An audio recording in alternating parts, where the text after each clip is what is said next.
Bienvenue à tous sur ma chaîne My Lupus Life pour parler du lupus et de la polyarthrite rhumatoïde.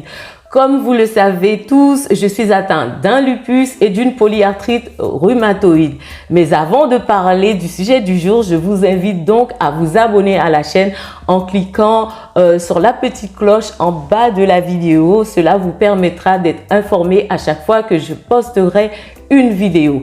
Et si la vidéo vous a plu, je vous invite donc à me mettre un petit pouce en l'air. Cela encouragera vraiment mon travail. Aujourd'hui, je vais vous parler du système immunitaire, du rôle qu'il joue dans notre organisme.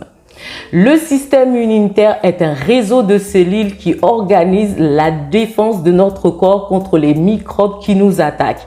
Il élimine tout microbe ou virus qui attaque notre organisme grâce aux globules blancs qui a pour rôle de dévorer l'intrus qui s'immisce dans notre organisme. On appelle ça la phagocytose.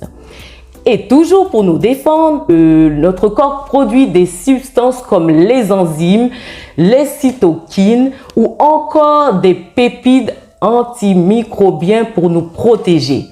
Ce que tu dois savoir, c'est que le système immunitaire a deux barrières de protection. La première est l'immunité innée. Le rôle de l'immunité innée est de former des cellules de tissu, des cellules de la peau ainsi que des cellules d'immunité comme les globules blancs, et son rôle est d'éliminer les agresseurs et les diriger. Il envoie aussi des alertes au corps en provoquant des informations qui sont constituées d'enzymes, de radicaux libres et d'oxytokines pour éliminer les intrus. Une fois dirigés et détruits, les résidus qui se trouvent dans notre corps sont utilisés pour activer plus de cellules.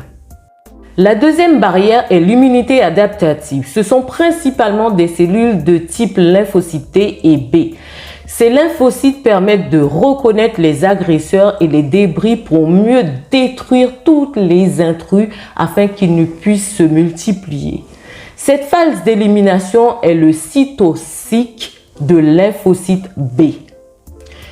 Il agit plus rapidement parce qu'il garde en mémoire l'agresseur, contrairement aux cellules immunitaires.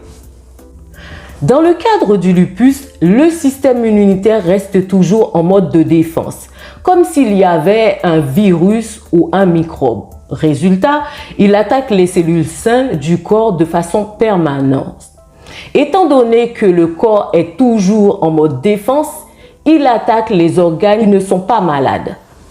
Ce qui provoque des douleurs dans tout le corps, surtout au niveau des articulations. Et voilà, j'espère que cette vidéo vous a permis de mieux comprendre ce qui se passe dans le corps des personnes qui sont atteintes de maladies auto-immunes. Et je vous invite donc à me suivre sur mes réseaux sociaux, notamment sur Instagram, TikTok et Facebook pour avoir un peu plus d'informations sur la maladie. Et je vous remercie pour votre attention et je vous dis à très bientôt sur ma chaîne My Lupus Life. Bye!